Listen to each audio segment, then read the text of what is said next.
Entonces, hasta ahorita son 7 problemas y yo creo que completaremos unos 3 más.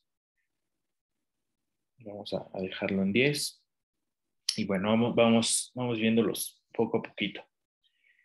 El primero tiene que ver con medidores de flujo, ¿sale? Son dos, el tubo Pitot y el medidor Venturi.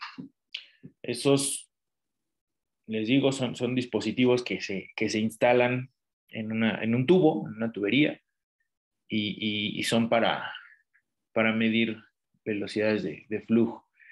Entonces, ahí el punto es, investiguen cuáles son, cómo funcionan, dibujen un diagrama de cada uno y planteen un balance de energía mecánica para deducir las ecuaciones que relacionan las mediciones de presión con la determinación de las velocidades de flujo para cada uno.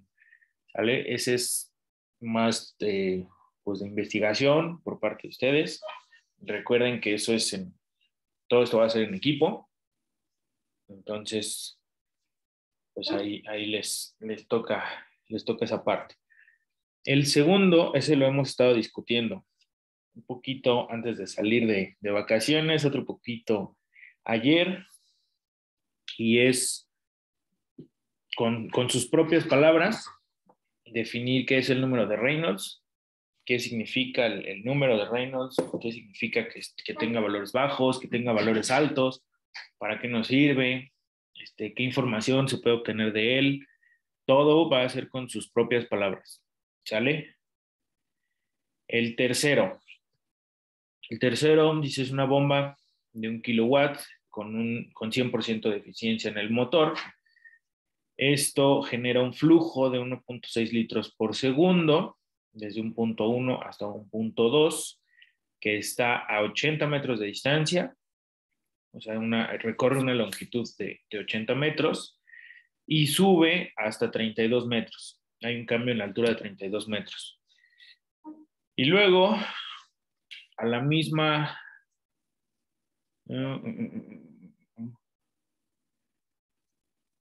Ok, a ver, espérenme tantito. Desde un punto 1 hasta un punto 2, que está a 80 metros de distancia y una altura de 32.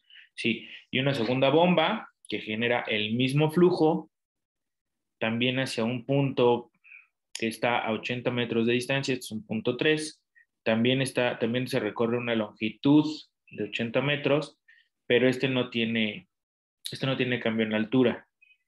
Entonces, ¿qué potencia? Ahí la pregunta es, ¿qué potencia necesita la segunda bomba para satisfacer el mismo flujo que la primera? ¿Sí es claro eso?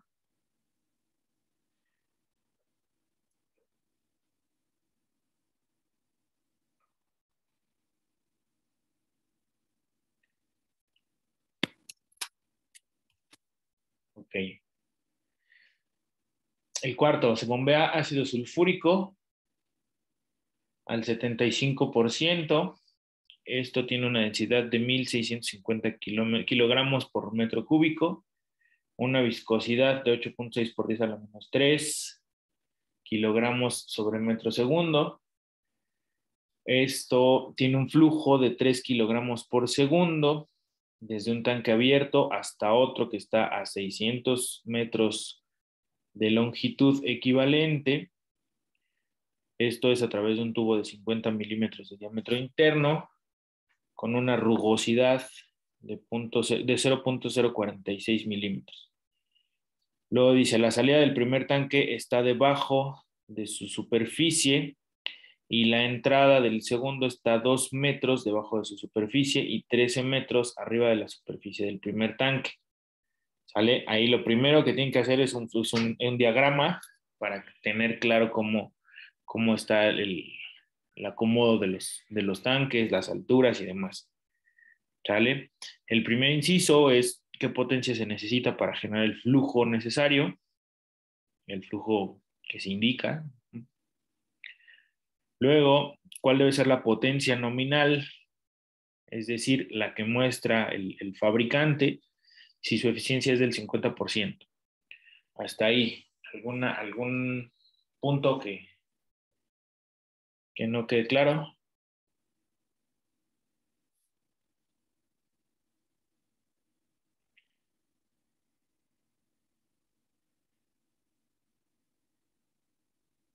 Todo claro, profe. Profe, entonces en eso tenemos que sacar dos potencias o cómo es. Este, no, mira. La primera es qué potencia se necesita para generar ese flujo. Ese es el consumo de potencia. Luego, Ajá. para esa potencia vas a utilizar una bomba. Para cubrir esa potencia vas a usar esa bomba, una bomba que tiene el 50% de eficiencia. Ujú. Entonces, vamos a suponer que en el inciso A te salieron, no sé, 10 watts. Ok. Entonces, como la potencia, bueno, como la eficiencia es del La mitad. 50%, ajá, eso es Ajá. la mitad de lo que Ah, debe ok. marcar el fabricante, Ah, ya. ¿sale? Sí, profe. Gracias. No de qué. El que sigue, se tiene un flujo de agua que va a una velocidad de 3 metros sobre segundo desde la base de un tanque a través de un tubo de PVC. Aquí recordamos, el tubo de PVC es liso, no tiene rugosidad, de 100 milímetros de diámetro interno y 100 metros de longitud. Oh, se supone que aquí debe haber una figura.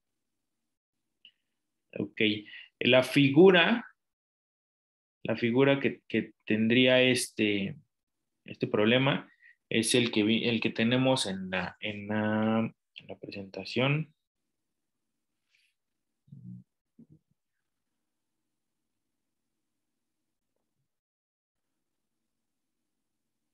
Espérame tantito, ¿eh?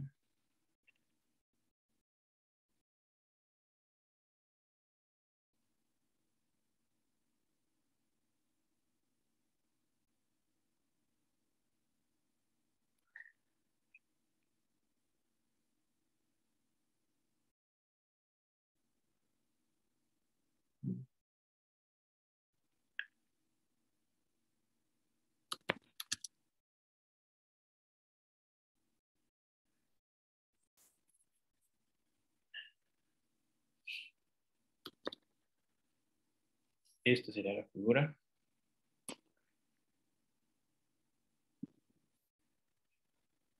Entonces, mm, pero ¿saben qué? Este ya lo hicimos y este es el que nos causó problema. Entonces, vamos a mandarlo a la goma. Ahora, este también ya lo hicimos, entonces también se va a la goma. Mm, mm. Ah, no, sí, está bien, está bien. Aquí es de acuerdo con la tubería que se muestra en la figura, pero no hay figura. No, sí, es esta. Ok. Se requiere hacer fluir dietilamina con una densidad determinada, una viscosidad determinada. Esto va a ir a un flujo de 10 litros por segundo. Luego, si vemos la figura, llega a este punto, a partir de aquí se divide en dos, y entonces cada salida tiene 5 litros por segundo. Y dice, para ello se utiliza una tubería de 2 pulgadas de diámetro interno. ¿Y cuál es la caída de presión en la tubería? Y luego, ¿cuál es el consumo de potencia de la bomba? ¿Sale? Hay que reportar el resultado en caballos de fuerza. ¿Sale? Entonces tenemos el tanque de almacenamiento, a partir de aquí sale, luego se tiene una bomba y después de la bomba hay este arreglo, ¿no? Son 25 metros de tramo recto, luego aquí hay una T, se divide en dos el flujo, pasa a un tramo de 3 metros, un codo de 90 y otro tramo de 2 metros, y la otra mitad del flujo se va a otro tramo igual, 3 metros, un codo de 90 y 2 metros de tramo recto. ¿Sale? La pregunta aquí es cuál va a ser la caída de presión o cuál es la presión que se necesita en este punto a la salida de la bomba para generar ese flujo de 10 litros por segundo. ¿Sale? Luego, aquí les pregunto, si el problema les pide el consumo de potencia de la bomba, ¿cómo lo atacarían? Porque hasta ahorita hemos visto cómo calcular la caída de presión, ¿no? O cómo calcular la presión que se debe generar para satisfacer un flujo determinado. Entonces, después de ahí, ¿cómo calculan la potencia de la bomba?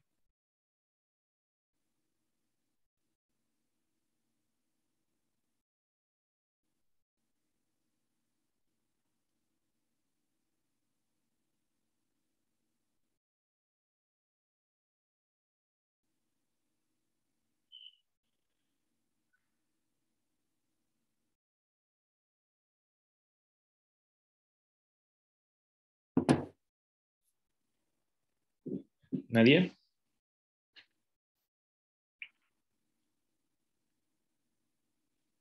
Bueno. Luego, en un edificio de 15 pisos, con 4 departamentos por piso, se consumen aproximadamente 80 litros por cada departamento en un día. Para abastecer la demanda de agua se tienen 5 tinacos de 1 metro cúbico en la azotea del edificio. Estos cuentan con un sistema de automatización de nivel que mantiene los tinacos entre un 50 y un 80% de su capacidad total. Es decir, cuando el tinaco tiene 1000 litros, cuando llega a 500 litros se activa la bomba, y cuando el tinaco llega a 800 litros se para la bomba. Ese es el sistema de automatización que mantiene entre un 50 y un 80% de la capacidad de los tinacos. Y esto opera en intervalos de 10 minutos. Luego, suponiendo que cada piso tiene una altura de 2.6 metros, lo primero es dibuja el diagrama del sistema, luego determina el flujo que debe suministrar una bomba para llenar los tinacos, y si el agua sube por un tubo de PVC de 2 pulgadas, ¿cuál es el consumo de potencia de la bomba que se va a utilizar? ¿Sale? ¿Dudas?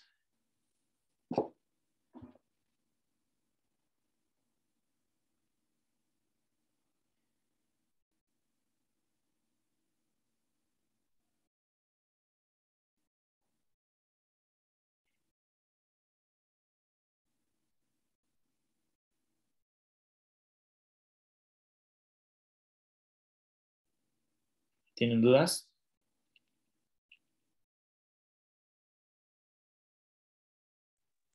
Profesor, para sacar la potencia de la bomba, ahora sí se utilizaría el trabajo en la fórmula, porque Ajá.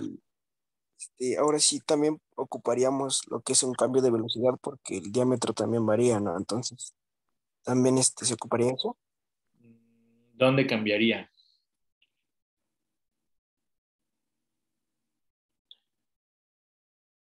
¿Dónde consideras que cambiaría la velocidad? Donde hay un cambio de diámetro en la tubería. Pero en realidad no te menciona, el problema no te menciona un cambio de diámetro.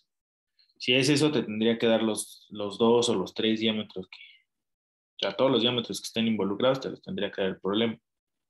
Si nada más te da un diámetro, entonces suponemos que no hay cambios.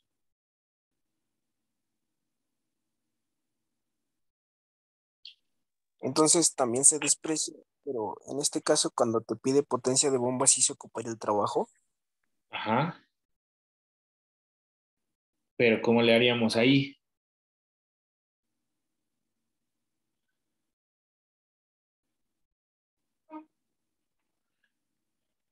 Ya lo hemos mencionado en la clase, así muy, muy a la ligera.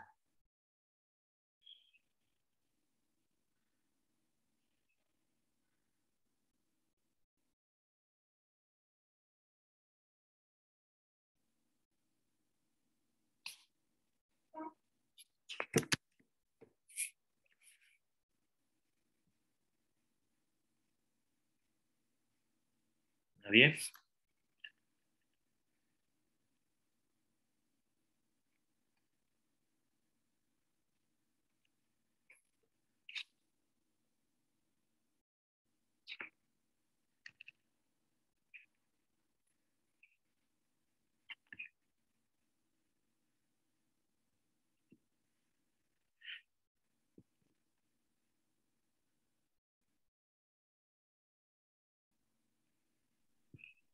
Ocuparíamos lo que son las fuerzas de Reynolds, profesor, por ejemplo, como, no sé si recuerde bien, pero la viscosidad es la que nos, ahora sí que sería un poco, la que se opondría un poco más ahora sí que a la potencia, porque tendría que hacer más trabajo para poder mover el fluido a través de la tubería. Ajá. Pero eso nos da información sobre el balance en la tubería. Lo que aquí Mauricio dice sería que el trabajo es igual a la caída de presión. Ok, si nos regresamos al PowerPoint, aquí planteamos un balance de energía mecánica solamente en la bomba y entonces el gradiente de presión, es cierto, la caída de presión entre la densidad del fluido es igual al trabajo, al trabajo que hace la bomba. ¿Sale? Entonces, ¿qué necesitamos hacer? De entrada es partir el balance de energía mecánica en dos partes, ¿no? Primero vamos a hacer el balance en la tubería, o en el sistema donde va a fluir el agua, o el fluido más bien.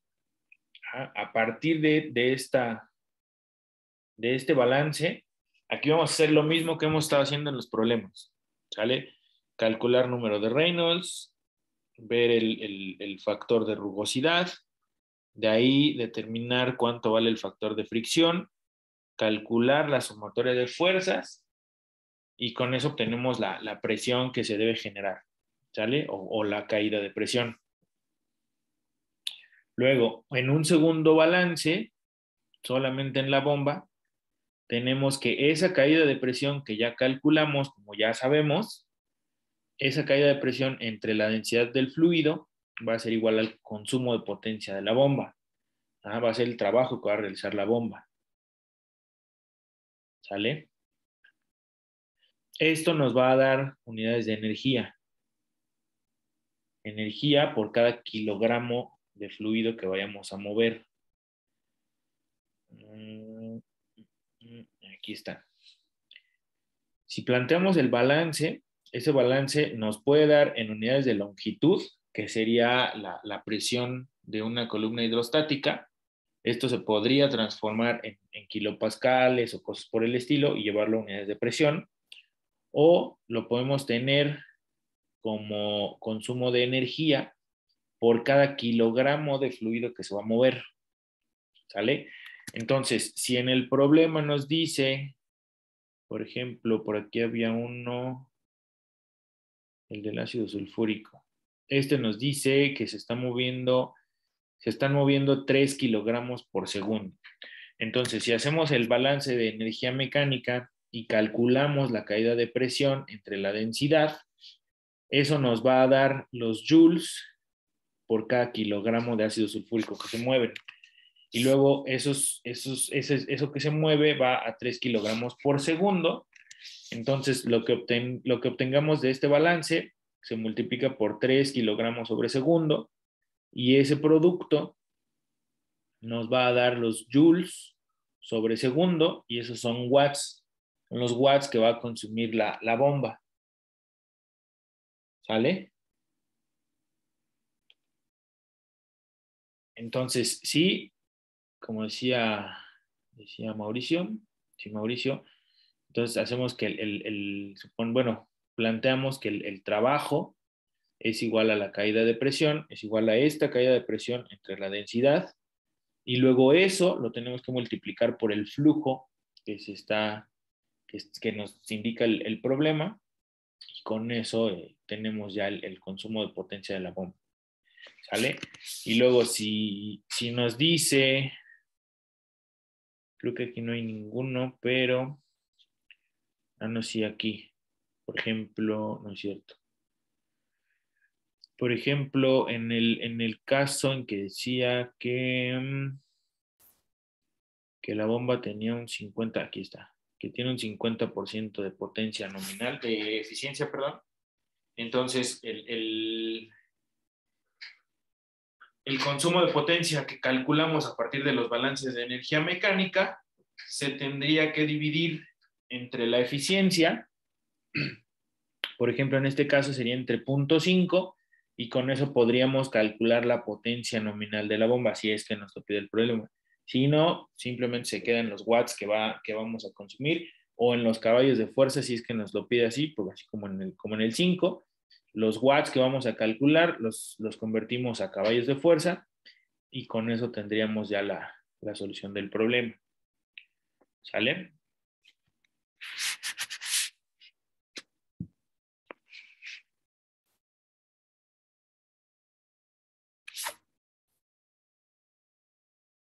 Y entonces, bueno, hasta aquí. Este es el preliminar. Aquí, pregunta para ustedes. De este problema, ¿revisaron algo? ¿Intentaron plantear algo?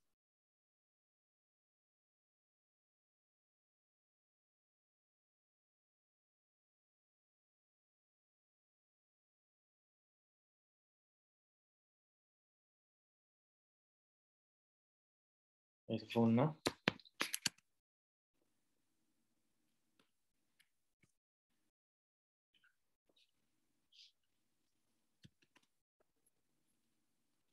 Entonces, determina sí, el flujo que sale de la tubería. Se muestra en la siguiente figura.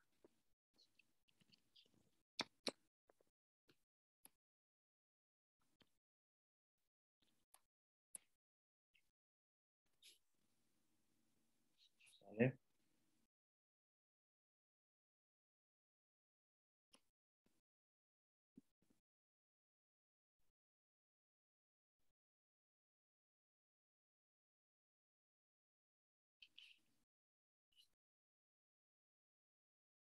Tienes un tanque de almacenamiento. Ese tanque de almacenamiento tiene un sistema de control de nivel por rebose. Entonces ese se va a mantener siempre lleno. Y entonces va a haber una altura constante aquí. Aquí va a haber una altura que también es constante. Vamos a tener un tramo recto, un codo de 90, otro tramo recto, otro codo de 90 y otro tramo recto. Entonces, así como calculamos, así como resolvimos el problema de ayer, que fue este, ahora tenemos otro sistema muy parecido. Aquí no hay una válvula, que simplemente son tramos rectos y codos. Y entonces lo que nos pide este problema es calcular el flujo que va a salir por la parte de abajo. ¿Sale? La idea era que lo hicieran o que lo intentaran ayer y lo planteáramos hoy, pero pues se les queda entonces de tarea. ¿Sale? ¿Alguna duda?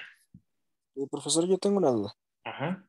Este, ve que en el problema que resolvimos ayer se le restaba bueno, a la altura, la de la salida, ahora sí que la altura del almacenamiento se le restaba la altura, bueno, esos tres, a de la salida.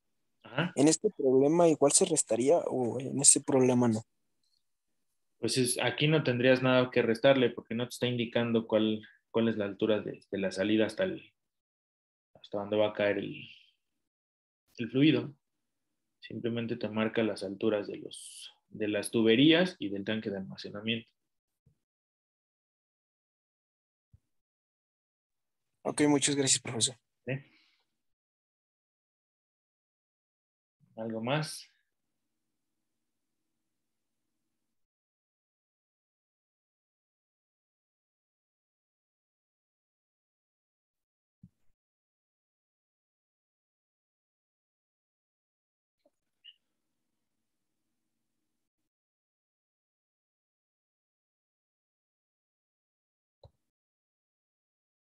¿verdad?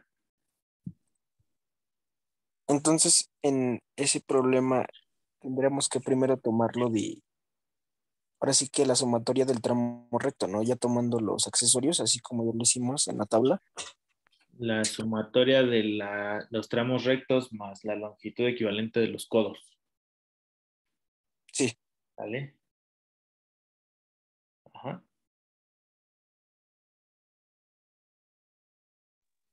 igual aquí pues nos dice que el diámetro pues es de 5, o sea que no cambia. Entonces Ajá. también se despreciaría lo que es la velocidad. Ajá. Y igual se despreciaría el trabajo, ya que igual tampoco no lo vamos a ocupar aquí. Ajá. Sí, tampoco hay trabajo, simplemente va a haber una presión que se va a generar y esta presión va a ser debido a la columna hidrostática y eso es lo que va a generar el flujo. ¿Sale?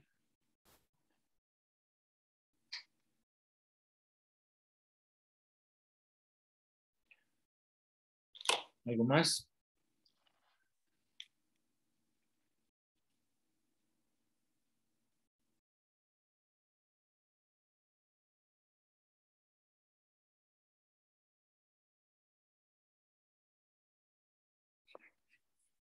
Bien, vamos entonces a ver otro tema que es el flujo de fluidos no newtonianos a través de tuberías. ¿Sale? Recordando un poquito cómo se plantea el balance de energía mecánica, simplemente es igualar fuerzas, las fuerzas que actúan de manera perpendicular a la dirección del flujo es igual a las fuerzas de fricción que actúan a lo largo de la pared de la tubería o del tubo a través del cual fluye el fluido. Y entonces ese balance de fuerzas nos lleva a la definición de la sumatoria de fuerzas de fricción. Esa sumatoria de fuerzas de fricción está en función de un factor de fricción. Ajá, ese factor de fricción nos da una fracción de la energía mecánica que se está desperdiciando o que se está disipando justamente por la fricción que ocurre entre el fluido y la pared del tubo. ¿Sale? Ese factor de fricción está en términos del diámetro del tubo, de la velocidad del fluido, las propiedades del fluido y las propiedades del material, del tubo, que sería la rugosidad. ¿Vale? Esto bueno, sustituyendo la definición de tau aquí arriba y de la energía cinética, podemos llegar a una definición de este factor de fricción y este factor de fricción es inversamente proporcional al número de Reynolds. ¿Sale? Entonces, esa proporcionalidad inversa, dije directamente, no, es inversamente proporcional.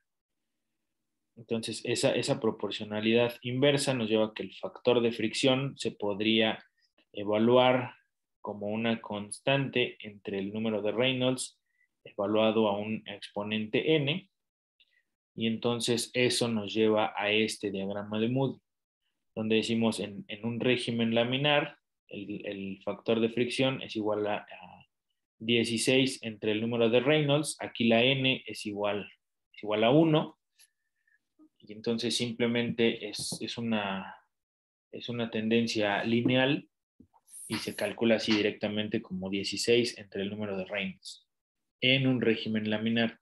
Ahí no nos importa cuál es la rugosidad del material, ¿sale? Ahí para cualquier material, el factor de fricción, para cualquier material del tubo, el factor de fricción es 16 entre el número de Reynolds.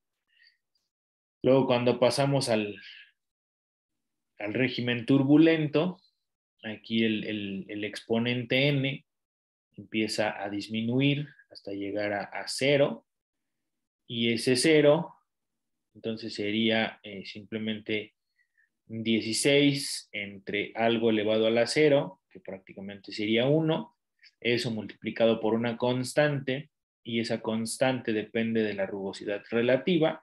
Entonces, en función de la rugosidad relativa, vamos a tener un factor de fricción que va a ser constante para cada material del fluido, ¿sale? Y esa constante va a depender de la rugosidad relativa. ¿Ok? Esto se define para, prácticamente es un balance de materia, un balance de energía mecánica que se define para un tubo circular que es completamente recto y que es horizontal, ¿sale? Si tenemos cambios en la altura, entonces ya tenemos una columna hidrostática que puede estar en contra o a favor de la dirección del flujo. Si tenemos cambios en el diámetro del tubo, entonces va a haber un aumento en la velocidad, un cambio, perdón, en la velocidad. Si tenemos una bomba, bueno, pues ya se incluirá otro balance de energía, y prácticamente con eso vamos a resolver los problemas, ¿sale? Eso ya es lo que hemos estado haciendo. Luego, para considerar los accesorios, decíamos, bueno, cada accesorio se puede considerar como si fuera un tramo recto adicional con una longitud equivalente de tantas veces el diámetro según sea el accesorio que estamos considerando, ¿sale? Hasta ahí, eso es un balance de energía mecánica que se plantea para un fluido newtoniano que fluye a través de un tubo circular, horizontal y en estado estacionario, ¿sale? ¿Qué pasaría si tuviéramos fluidos no newtonianos? Si tenemos fluidos no newtonianos, podemos ver dos casos. Uno puede ser un plástico de Bingham. Ese plástico de Bingham tiene un modelo de este tipo, donde el esfuerzo de corte es directamente proporcional a la velocidad de deformación, pero en este caso no partimos del origen, ¿sale? Aquí tenemos una ordenada al origen diferente de cero, que es esta tau cero. Esta tau cero es un parámetro que depende del fluido. Es un parámetro que nos va a ayudar a caracterizar el fluido, y la consistencia que también nos ayuda a caracterizar. Si un plástico de Bingham fluye a través de un tubo circular, entonces se va a generar este patrón de flujo, ¿sale? Va a haber un perfil de velocidades que va a ir desde 0 hasta un valor máximo, y luego va a haber una zona donde la velocidad se va a mantener constante, ¿sale? Esa zona, que va a tener un diámetro D, subíndice C, va a depender justamente de los parámetros que definen al plástico de Bingham, ¿sale? De esta tau 0. Esta tau 0 nos va a decir qué tan grande o pequeño va a ser el diámetro de esta zona que va a ir a velocidad constante, ¿sale? Entonces, a partir de ahí podemos describir el flujo de un plástico de Bingham a través de un tubo circular, ¿sale? Recordamos esto si lo comparamos con un fluido newtoniano. El fluido newtoniano genera una parábola aquí, que era la ecuación, era lo que nos decía la ecuación de Hagen-Poiseuille, que era la que utilizábamos para utilizar un viscosímetro capilar, ¿sale? Ese viscosímetro capilar está definido y su uso, de hecho, es para puros fluidos newtonianos. Si tenemos un fluido no newtoniano, tendríamos que utilizar un viscosímetro diferente. Y la razón es esta. La razón es que no cumple con esa parábola, con ese perfil parabólico en la velocidad que va dentro del tubo, ¿sale? Entonces, una vez que tenemos esta información, tendríamos que generar un tipo diagrama de Moody, pero para este tipo de fluidos. Entonces, lo primero que necesitábamos para el factor de fricción en el diagrama de Moody era el número de Reynolds, ¿sale? Pero en este caso, nosotros tenemos un fluido que tiene una tau 0 y esa tau 0 nos va a generar un parámetro adicional. Entonces, para poder calcular el número de Reynolds, lo que necesitamos es la velocidad del fluido. ¿Ok? Entonces, como aquí tenemos un fluido que no es newtoniano, necesitamos calcular la velocidad de una manera diferente y esa manera es con esta ecuación. ¿Sale? Calculamos la velocidad del fluido. Ese fluido o esa velocidad está en términos de un parámetro m y este parámetro m tiene que ver con las propiedades del fluido, con esta tau 0. Aquí esta tau 0 es la que nos va a definir todo el patrón de flujo. ¿Sale? Esa velocidad que calculamos aquí, que está en función de los parámetros o de las constantes que definen al fluido, se puede utilizar aquí en el balance de energía mecánica. Y ahora sí, utilizamos este mismo balance de energía mecánica para calcular la sumatoria de fuerzas en función del factor de fricción. Pero el factor de fricción ahora ya no nada más depende del número de Reynolds, sino depende de un número adimensional adicional, que es el número de Hedstrom. ¿Sale? Este número de Hedstrom va a depender de los parámetros que definen al fluido.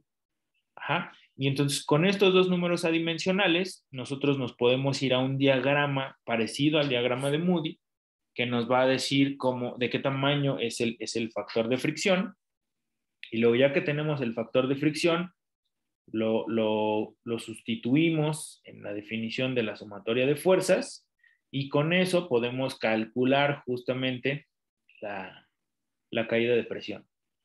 ¿Sale? Y regresamos al mismo método que tenemos para resolver este tipo de problemas. ¿Sale? El diagrama de tipo Moody que vamos a utilizar si tenemos plásticos de Bingham es este. Aquí tenemos un régimen laminar. Ese régimen laminar igual va para valores de Reynolds, del número de Reynolds, desde números muy pequeños hasta aproximadamente 2000, 2100. ¿Sale?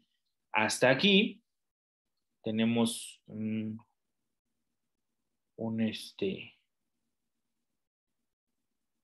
tendencia, una tendencia del factor de fricción en función del número de Reynolds. Ahora, el segundo número adimensional, que es el número de Hedstrom, nos va a definir o nos ayuda a definir en dónde vamos a estar situados, ¿no?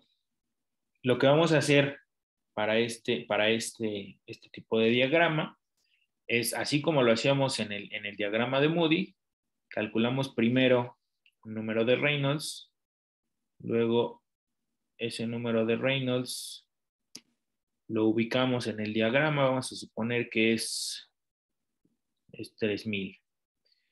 Y luego a partir de ahí, si el número de Hedstrom es igual a 0, entonces nos situamos en esta recta. Y luego a partir de ahí, de esta curva, perdón, y luego a partir de ahí nos movemos en una recta horizontal para saber cuánto vale el factor de fricción. Si el número de Hedstrom es mayor a 0, entonces tendríamos que buscar en qué valor está ese número de Hedstrom e irnos a la curva que corresponda a ese valor, ¿no? Si el número de Hedstrom, suponiendo que aquí fuera 10 a la 5, entonces nos tendríamos que ir hasta esta curva y a partir de ahí nos movemos para ver cuánto vale el factor de fricción. ¿Sale? Aquí no vamos a considerar el factor de rugosidad o la rugosidad del material. Aquí simplemente vamos a ver qué magnitud tiene el número de Reynolds y qué magnitud tiene el número de Hedstrom. Y en función de esos dos números adimensionales, nosotros vamos a ubicar el factor de fricción. Una vez que tenemos ese factor de fricción, decíamos, entonces lo sustituimos aquí, calculamos la sumatoria de fuerzas, y con esta sumatoria de fuerzas que la introducimos en el balance de energía mecánica, si estamos hablando del balance en un tubo, se va este término W. Si no hay cambios en el diámetro, se va este término de energía cinética. Si no hay cambios en la altura, se va el término delta Z. Y entonces la caída de presión está asociada a la sumatoria de fuerzas, que está en función del factor de fricción, que está en función del número de Reynolds y del número de Hedstrom. ¿Vale? Y hasta ahí prácticamente tenemos lo mismo que hemos estado haciendo con los fluidos newtonianos. ¿Sale? Aquí la diferencia entonces es que tenemos un número adimensional adicional al que ya hemos estado trabajando para fluidos newtonianos. ¿Ok?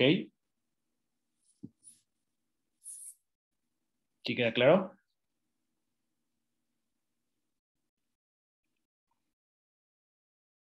Profesor, yo tengo una Sí. pregunta en el número de Hens. Ajá.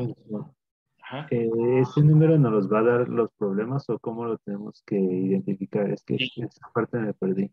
Sí, aquí para empezar, el problema te tiene que decir que estás hablando de un plástico de Bingham y que ese plástico de Bingham tiene una consistencia de tanto y una tau cero de tanto. ¿Ah? Entonces, una vez que te da esos dos parámetros, los sustituyes en todos estos modelos. Estos prácticamente no los usamos para estos problemas, pero sí los podemos utilizar aquí.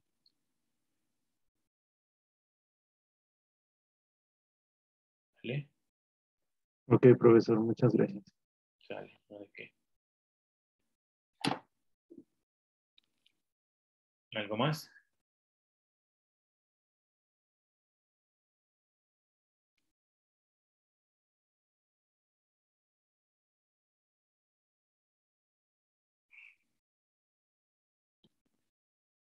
Bien, ahora si tenemos un fluido tipo ley de potencia, que puede ser un pseudoplástico o un dilatante, entonces tendríamos este caso, ¿sale?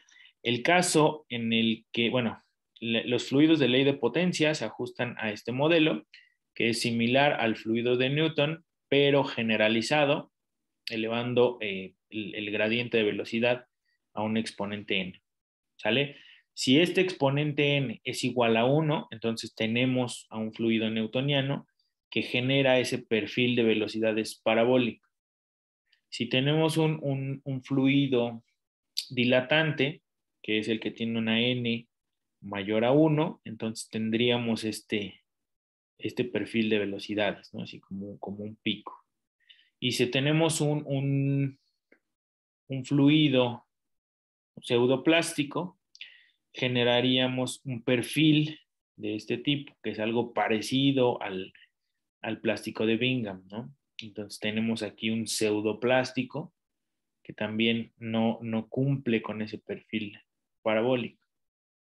Entonces, aquí también, para calcular la velocidad o el perfil de velocidades que pudiera tener, no más bien la velocidad que pueda tener el fluido, vamos a tener esta definición que va a depender de la sumatoria de fuerzas.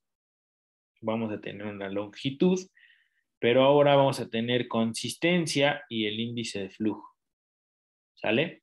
Este índice de flujo y la consistencia nos determinan o nos ayudan a determinar la velocidad que tendría el fluido. ¿Sale? Lo que nos dice este modelo es que si tuviéramos un fluido newtoniano, prácticamente nos quedaríamos con esta parte de la ecuación, pero al tener un fluido de ley de potencia tendríamos que adicionarle este término, y este término nos dice cómo afectan estos parámetros que definen al fluido en el perfil de velocidades. ¿Sale? Luego hacemos lo mismo.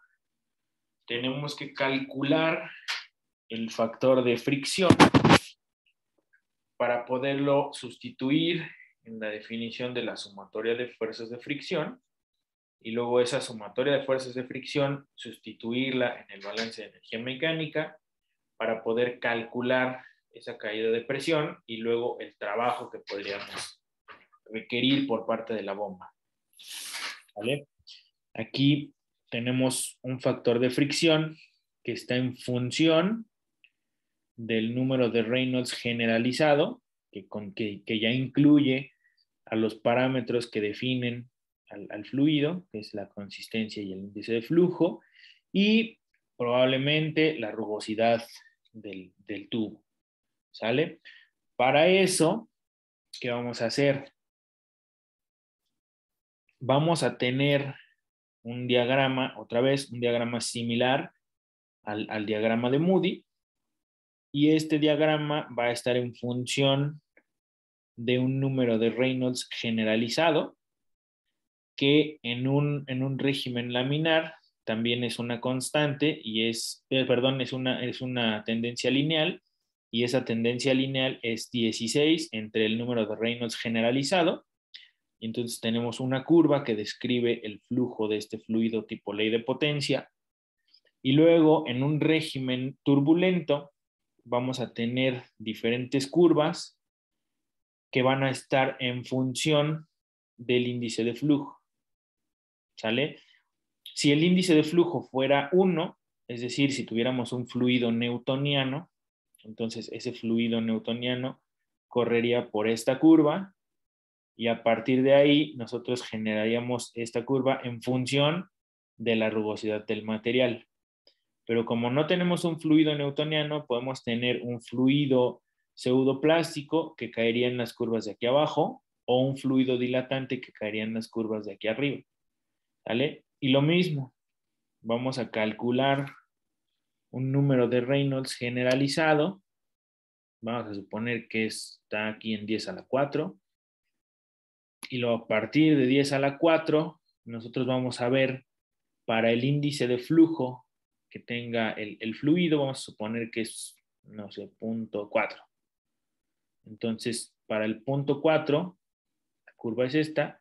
Aquí chocaría el número de Reynolds con la curva, y luego a partir de ahí nos movemos de manera horizontal hacia el eje de la ordenada, y vemos cuánto vale el factor de fricción. ¿Sale?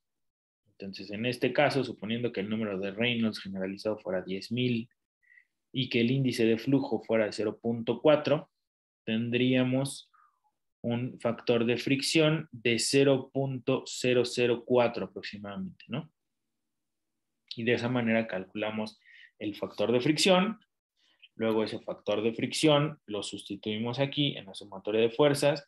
Esta sumatoria de fuerzas la mandamos al balance de energía mecánica, y con eso calculamos la caída de presión para la tubería. ¿Sale? ¿Alguna duda?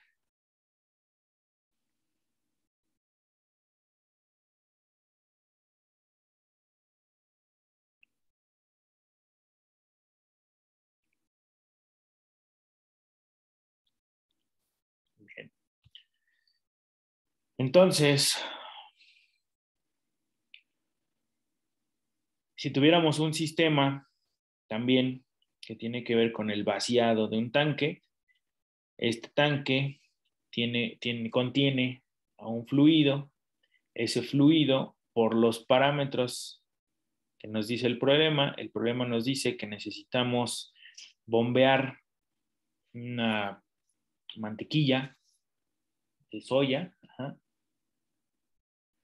Esa mantequilla entonces tiene una densidad de 1.25, tiene una tau 0 de 80 pascales y una consistencia de 1 kilogramo sobre metro segundo. Esto va desde un tanque de almacenamiento que está en la parte superior hacia la parte donde está la fábrica, ¿no? Y luego dice cuál es el tamaño del motor que va a utilizar una bomba que tiene una eficiencia del 50% y que esto se debe utilizar para garantizar un flujo que no baje de 0.8 metros sobre segundo. ¿Vale? Esa es la velocidad con la que tiene que salir el fluido por la parte de aquí abajo. ¿Vale?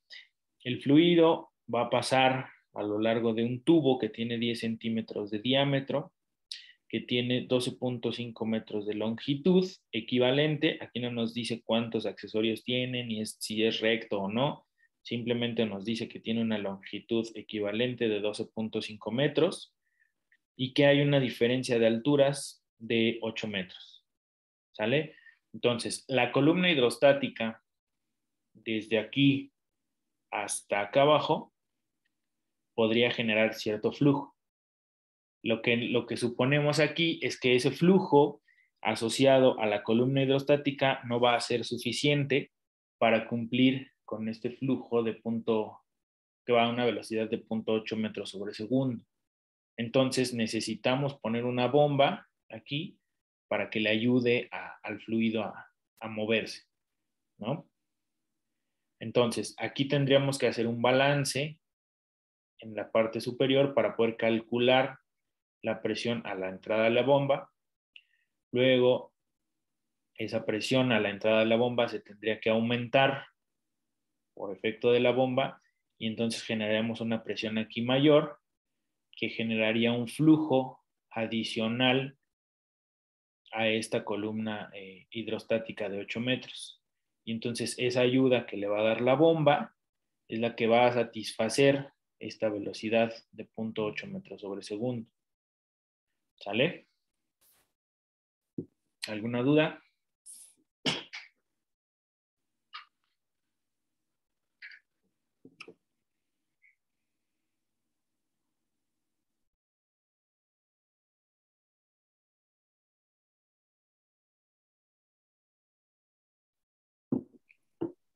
Profesor, para sacar el tamaño de la bomba, ¿a qué se refiere? ¿O cómo es eso?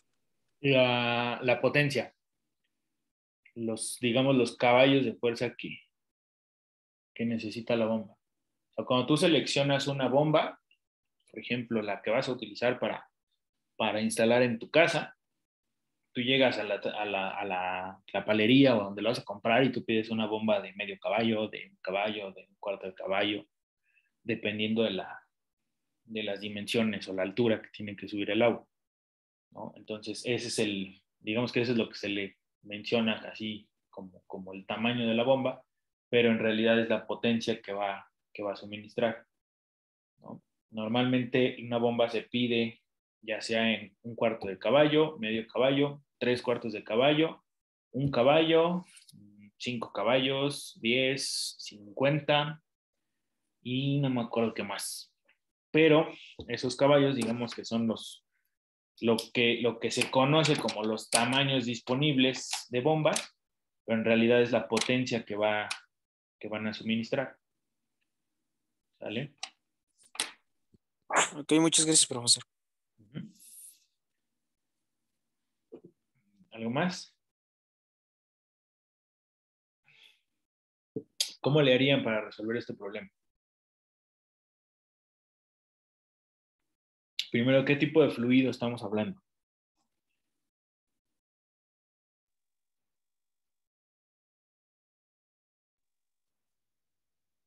Según yo, es un plástico de Bingham. Es un plástico de Bingham. Ajá. Luego ya tenemos el plástico de Bingham, ¿verdad? Tenemos que es un plástico de Bingham, entonces necesitamos determinar dos números adimensionales. El número de Reynolds y el número de Hedstrom. ¿Sale? Si recordamos, entonces, aquí está el número de Reynolds y aquí está el número de Hedstrom. ¿Sale? Entonces, calculamos la velocidad, ya nos la está dando. Entonces ya no tendríamos problema aquí. Sustituimos directamente para calcular número de Reynolds. Calculamos número de Hedstrom y luego a partir de ahí nos vamos a ver cuánto vale el factor de fricción. Lo sustituimos en el balance de energía mecánica y sabemos cuál es la caída de presión que se debe generar. Luego esa caída de presión que se debe generar iría entre la densidad y multiplicada por el flujo, y con eso podemos calcular el trabajo que va a ejercer la bomba. ¿Sale? ¿Sí están de acuerdo?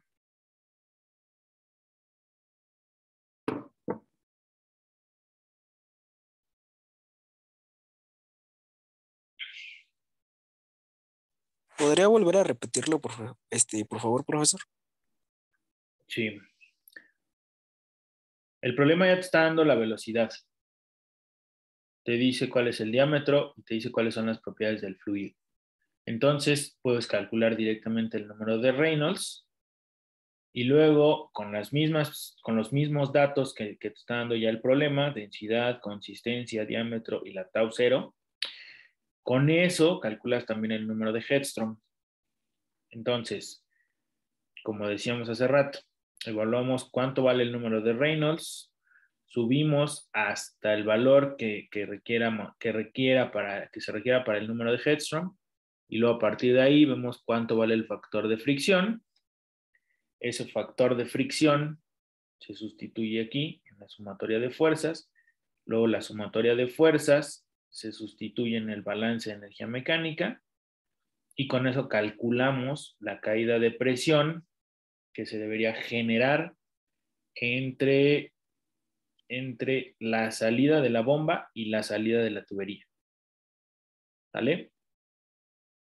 Con eso, nosotros aplicamos un segundo balance aquí a la bomba, y entonces resulta que ese delta P que ya calculamos, dividido entre la densidad del fluido y multiplicado por el flujo, nos va a dar el consumo de potencia de la bomba. ¿Sale? Como veíamos hace ratito, este balance nos va a dar los joules por cada kilogramo de fluido, y entonces esos joules por cada kilogramo de fluido nosotros los multiplicamos por el flujo másico, y con eso tenemos los joules que se consumen por cada segundo. Esos son los watts de la bomba, y eso lo podemos convertir a caballos de fuerza. Y entonces con eso tendríamos el trabajo que va a ejercer la bomba.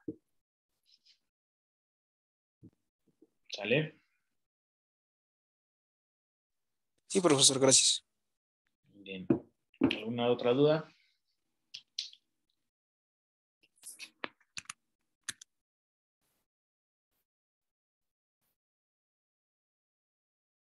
¿Ninguna?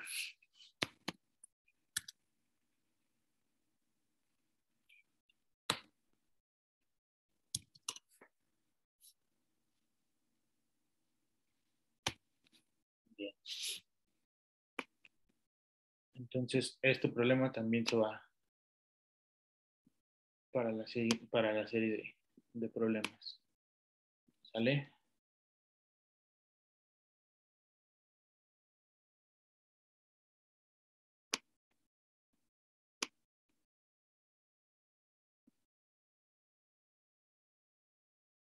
Este se los redacto ahorita en español, para que queden igual que los demás.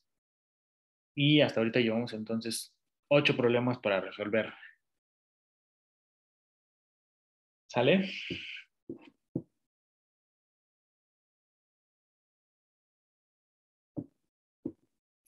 ¿Alguna duda? ¿Sí están ahí? ¿Están despiertos? Sí, profesor. Sí. Ok. Necesito que me digan cómo van, necesito que me digan si me están entendiendo, si sí me estoy explicando bien, porque si no, no sabemos no sabemos qué va a pasar. Yo estoy hablando aquí como loco, yo no sé si me van siguiendo o no. Normalmente, si les pregunto si hay dudas, me dicen que no, pues que hasta que salgan los problemas, pero resulta que salen los problemas y tampoco dicen nada. Entonces, pues así no nos podemos entender y no podemos avanzar. O avanzamos, pero no sé si realmente estamos avanzando bien o no. Entonces, revísenlos. El jueves vemos estas dudas que vayan saliendo con respecto a los problemas, Y si no hay dudas, entonces pues ya estamos listos para el examen y el examen lo hacemos el lunes.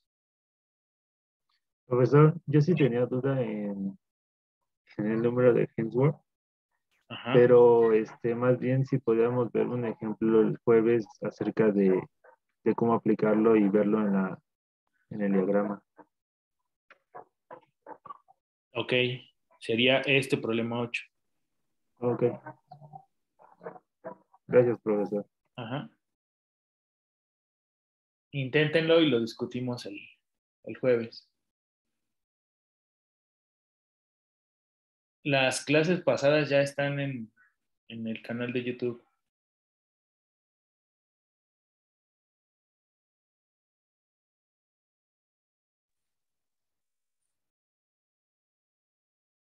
Los que necesiten las clases anteriores a las grabaciones ya están ahí. Ok, gracias, profesor. ¿Sale? ¿Alguna otra duda?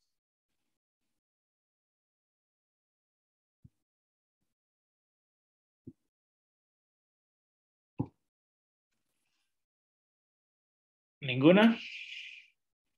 Entonces, en sí, estos problemas son muy parecidos a los que realizamos el día de ayer, nada más que se agrega, pues, un número, un nuevo factor, ¿no?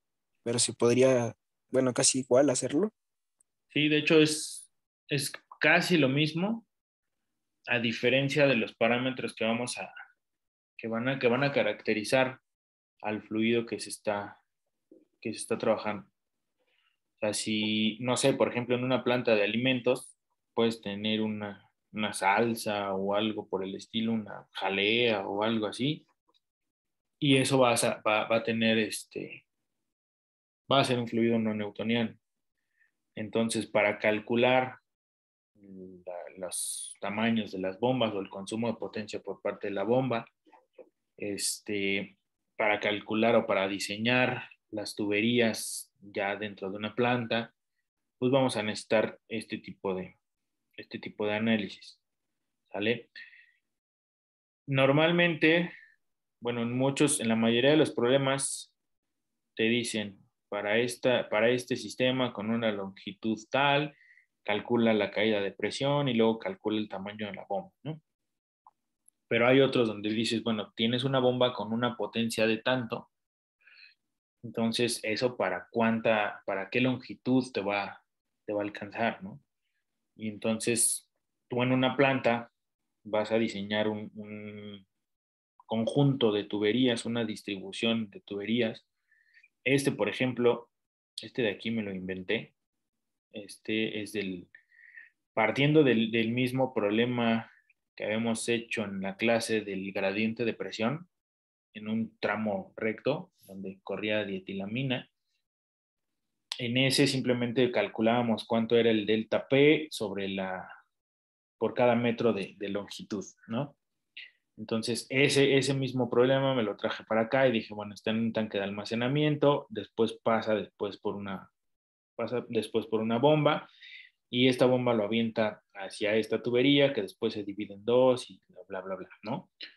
Entonces, aquí, por ejemplo, tú puedes decir, para este sistema necesitamos un flujo determinado acá, entonces calcula cuál es la capacidad de la bomba que vas a necesitar aquí. Pero otra podría ser, bueno, si tienes esta bomba, digamos que de aquí esta bomba, ¿hasta dónde te va a alcanzar a aventar el fluido, ¿no? O qué flujo es el que vas a poder generar con la capacidad de esta bomba. O en una planta, ya que estés diseñando, puedes tener un arreglo de este tipo, obviamente ya con más instalaciones, con más derivaciones, con válvulas, con un montón de cosas por acá, y entonces vas a tener una caída de presión adicional y eso va a implicar un consumo de potencia mayor por parte de la bomba, ¿sale? Entonces, eso lo podemos hacer con fluidos newtonianos, si es agua o si es un medio de cultivo a lo mejor, y entonces lo hacemos como hemos estado utilizando los problemas. Pero si ya es un producto terminado, que puede ser, no sé, a lo mejor algún antibiótico que se produce, y los antibióticos, por ejemplo, la penicilina, que cambian la reología del medio de cultivo, y entonces por aquí podemos tener un reactor donde se está produciendo penicilina y al final el cultivo ya es un fluido no newtoniano y ese fluido no newtoniano lo tenemos que bombear hacia la parte de separación y purificación. Entonces vamos a necesitar una bomba y la bomba o el consumo de potencia de esta bomba lo vamos a calcular en función de toda la tubería que siga, pero también de las propiedades del fluido. Entonces, si ya tenemos un fluido no newtoniano, hay que ver qué tipo de fluido es, si es un pseudoplástico, un dilatante o algo por el estilo. Entonces ya sabemos que con los parámetros que definen al fluido vamos a poder calcular un número de Reynolds parecido al que hemos estado utilizando, pero que incluye los parámetros que definen al fluido. ¿Vale? Con eso de ahí en adelante hacemos lo mismo. Calculamos la magnitud del factor de fricción, la sumatoria de fuerzas, la caída de presión y luego el consumo de potencia de la bomba. Y con eso ya sabemos de cuántos caballos tendría que ser esta bomba que vamos a poner en la planta. ¿Sale? Gracias, profesor. Entonces, lo primero que se tendría que ver es de qué fluido se trata. Ajá. Así es. Después de eso, pues ya vemos qué factores nos da el problema. Ajá. Por ejemplo, si nos pide, bueno, tenemos que ver si el problema nos pide la potencia de la bomba o qué tanto vamos a alcanzar con esa bomba a cubrir, ¿no? Ajá. Así es. Y ya sería prácticamente lo mismo que en el problema de ayer. Ajá. Ah, ok, muchas gracias, profesor. Ah, no, de qué. Ahora, si se fijan, las ecuaciones y los modelos prácticamente son los mismos. Aquí el punto o lo que va a cambiar va a ser qué es lo que nos está preguntando el problema. Dependiendo qué es lo que nos esté preguntando el problema, va a ser lo que vamos a terminar despejando o calculando del balance de energía. ¿Sale? Profesor, una última duda. Ajá, Disculpe, ¿ahí cómo se separa en dos en la tubería? ajá. Si en este caso tuviéramos dos salidas, ¿qué sería en este caso? Ok, tú tienes una caída de presión desde aquí hasta la T para un flujo de 10 litros. 10 litros por segundo. Y luego a partir de acá, tú tienes una caída de presión de aquí a acá y luego de aquí a acá. O digamos, tendrías una caída de presión desde aquí, desde la T hasta la salida, pero ahora el flujo ya es de 5 litros por segundo. Y luego tendrías lo mismo de este lado. Entonces tendrías que irlo analizando ahí por partes, ¿no? A lo mejor desde aquí hasta acá y luego de aquí hasta acá con un flujo diferente y luego ya lo vas sumando.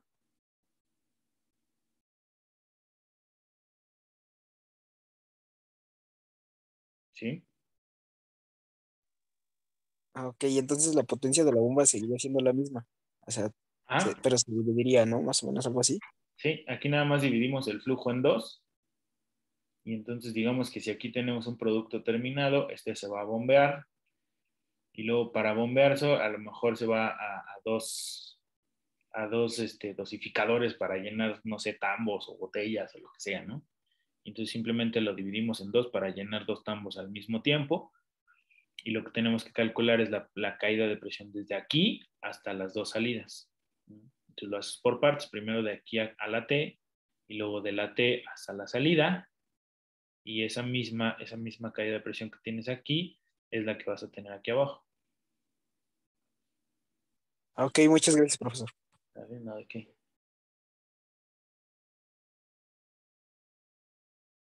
¿Algo más?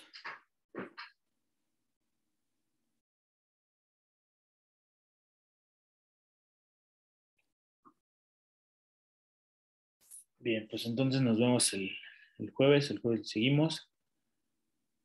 Revisen los problemas y las dudas que vayan saliendo, pues ya las revisamos el jueves. Profe, ¿los problemas ya están en Drive o los vamos a Sí. ver? No, ya están en Drive. De hecho, ya los cambios que se hicieron ahorita, así como está aquí, ya está en Drive. Ya nada más tendría que cambiar esta redacción Y yo creo que les pongo otros dos para complementar esta parte de fluidos no newtonianos.